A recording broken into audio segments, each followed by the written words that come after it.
నమస్కారం అండి. నా పేరు సుజాత. నేను కర్నూలులో ఆర్పీగా పనిచేస్తున్నాను. మాకు ముఖ్యంగా ఏమేనంటే మేము ఇంత పెద్ద ఎత్తున ధర్నా చేయడానికి కారణము మేము ఆర్పీలము, మాతో పాటు ఉండే పొదుపు మహిళలు. మాకు జరగాల్సిన కనీస న్యాయము, కనీస గుర్తింపులు మాకు సంబంధించినవి ఏమీ జరగడం లేదు. ముఖ్యంగా ఏమంటే మాతో ఎటువంటి ప్రమేయం లేకుండా, మా ఇష్టాలతో సంబంధం లేకుండా గవర్నమెంట్ కానీ, మెప్మా అధికారులు కానీ మహిళా మాట అనే ఒక నిర్ణయాన్ని తీసుకున్నారు. దానికి సంబంధించి అమౌంట్ మా చేత కట్టించినారు బలవంతంగా. అది కూడా మాకెవ్వరికీ ఇష్టం లేదు. మా సభ్యులకు కానీ, మాకు కానీ మా ప్రమేయం లేకుండానే మాతో అమౌంట్లు కట్టించినారు. సరే, దాంట్లో వచ్చిన లాభాలలో మీకు వాటా ఇస్తామన్నారు. సరే అని మేము ఒప్పుకొని మహిళా మాట అనేది ప్రారంభించడం జరిగింది. కానీ అది కూడా ప్రారంభించిన రోజు నుంచి మూతబడే రోజు వరకు కూడా అందులో సరుకులు కొనే బాధ్యత కూడా మాకు, అంటే ఆర్పీలకు మాకు సంబంధించిన పొదుపు మహిళల పేరు మీదనే పెట్టినారు. అంటే ఎవరు పెట్టుబడి పెడితే వాడే అక్కడ సరుకులు కొనాలి. ఆ సరుకులు కొన్న మీద వచ్చే లాభాలను మాకే పంచుతామన్నారు. సరుకులు అయితే మేము కొన్నాం, కానీ లాభాలు వచ్చినాయి, కానీ ఆ లాభాలలో ₹1 కూడా మాకు పంచలేదు. ఆ లాభాలు ఏమైనాయో మాకు తెలియదు. 6 నెలల నుంచి మహిళా మాట కూడా మూతబడి ఉంది.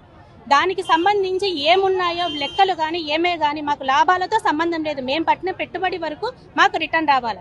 మహిళా మాట స్టార్ట్ చేసినప్పుడు ఏ అధికారులు అయితే ఉన్నారో వాళ్ళు ఇప్పుడు ప్రజెంట్ లేరు. వాళ్ళు ఎక్కడున్నా సరే వాళ్ళను పిలిపించి ఎంక్వైరీ కమిషన్ వేసి మాకు ప్రతిదీ రూపాయి నుంచి మాకు లెక్కలు చెప్పాలి. ఫస్ట్ డిమాండ్ మాది ఇదే.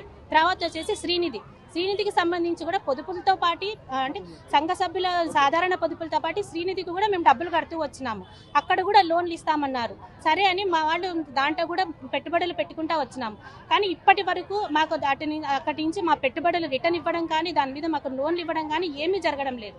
ఎందుకంటే మాకు మామూలుగా పొదుపులలోనే మాకు 20 లక్షల వరకు ఇప్పుడు పొదుపు వాళ్ళకు లోన్లు ఇస్తున్నారు.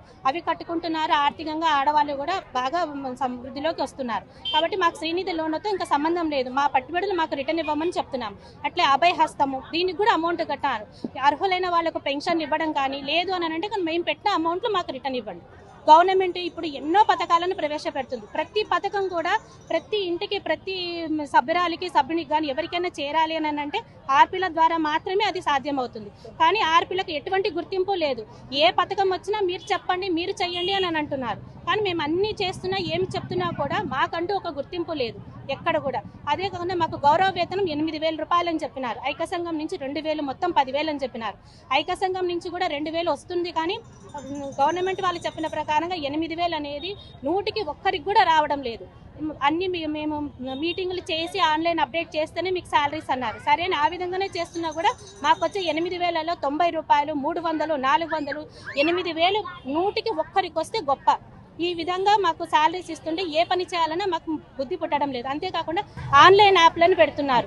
సభ్యులకు ఇప్పుడు ఆన్లైన్ మోసాలు ఎక్కువ అవుతున్నాయి. ఎవరు ఫోన్ చేసినా ఓటీపీలు చెప్పొద్దని మేమే చెప్తూ గవర్నమెంట్ ఇచ్చే యాప్లను మేము డౌన్లోడ్ చేసుకుంటా వాళ్ళ ఓటీపీలు చెప్పమని చెప్పకుండా మేమే ప్రెషర్ పెడుతున్నాము.